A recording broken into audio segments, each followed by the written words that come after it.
I have no doubt I'm going to get punched in the face for this question, especially by small to medium business owners, but I've got to ask it anyway. Is it that nobody wants to work anymore?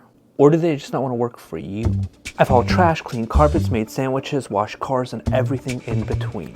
I've worked 6 days a week, worked weekends, nights, and I've been on call most of my life. And I've also ran my own service-based business with a ton of staff. I made every mistake you can think of.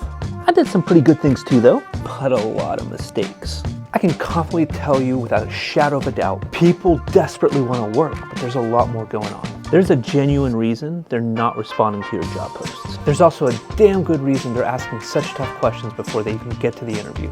Here's what it is, completely unfiltered, and also what you can do about it. Here we go.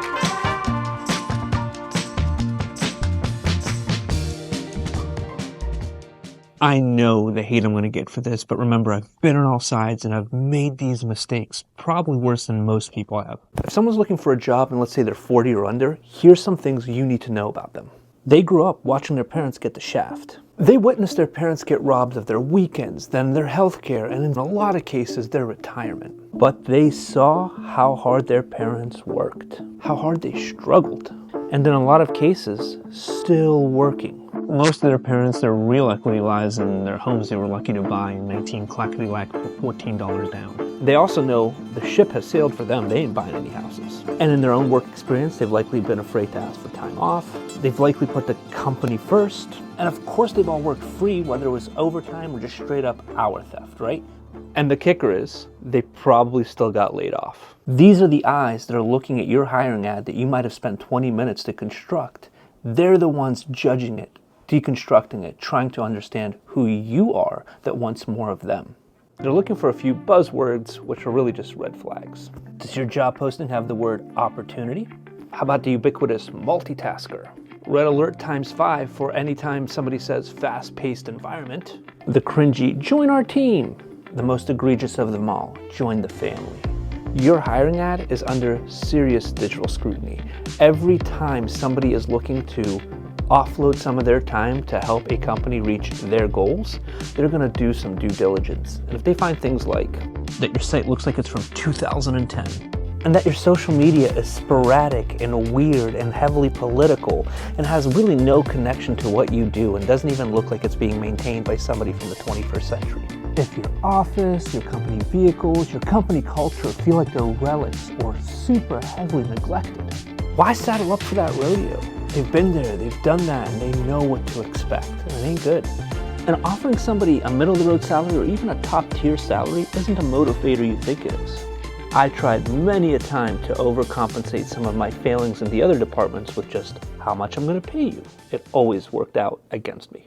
That top-tier talent that you're looking to retain, those people who truly add some serious value to your organization, they're motivated by money, but that is not their primary motivators. They need enough to pay their bills, they need enough to save a little bit, but they're looking for other things. Quality of life is more critical than anything else. And if there's one thing social media has been able to connect everybody to is what they should expect from their employers. And more importantly, employers that are willing to deliver these things are picking up that talent. If it's visible that you're not keeping up with technology, following best business practices, or investing in your own organization, your own company, then why bother? What is in it for them? Okay, so now you know, and this is exactly how we're gonna fix it. At its core, you've gotta start investing in your company culture. This is not a buzzword, I assure you.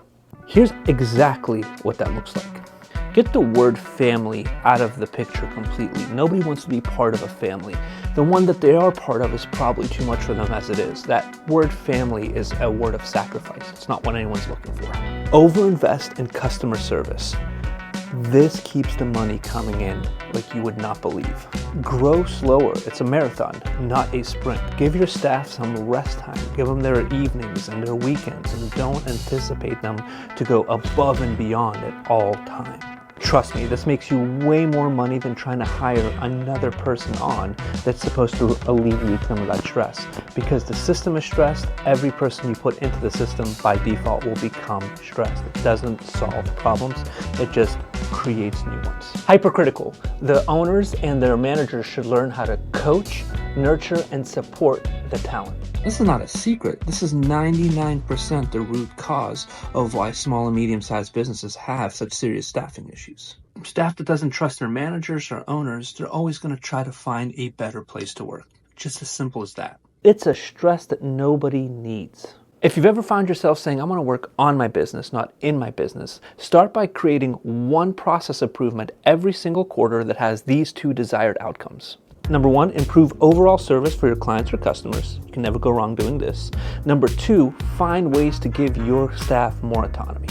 All this is achievable by making sure that every person that joins your organization has the tools, time, and ongoing education to make themselves absolutely indispensable to the team and to your clients.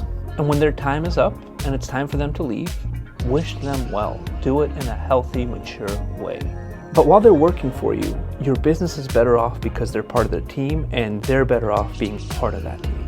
You win, your customers win, the rest of the staff wins. This is truly a win-win scenario. I know this ain't easy. It requires small businesses to prize and invest in education for themselves and for their staff. And if that sounds more than you want to deal with, that might be the answer to why no one's answering your job posting. No matter what anybody says, trust me, people want to work. Y'all, don't punch me for speaking the truth. Hope this helps anybody out there listening. I'll see y'all tomorrow.